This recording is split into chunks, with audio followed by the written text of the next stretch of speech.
Josie Poitou arrive largement en tête de la première circonscription en Béarn. La candidate adjointe de François Bayrou obtient près de 40% des voix.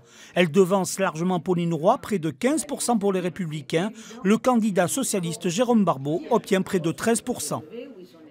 Je suis effectivement très heureuse que les électeurs et les électrices de cette circonscription m'aient donné cet avantage-là. Ils veulent qu'Emmanuel Macron réussisse. S'ils veulent qu'Emmanuel Macron réussisse, ça veut dire aussi qu'ils ont trouvé que j'étais peut-être la mieux placée pour ça. Et je suis donc très fière si c'est ça qui se confirme dimanche, parce qu'il y a quand même un deuxième tour. La surprise sur cette première circonscription, qui était détenue par la socialiste Martine Linière-Cassou depuis 20 ans, c'est la deuxième place obtenue par la candidate Les Républicains Pauline Roy. Avec un petit score, l'élu municipal de Pau est qualifié pour le second tour. Les résultats sont pas bons.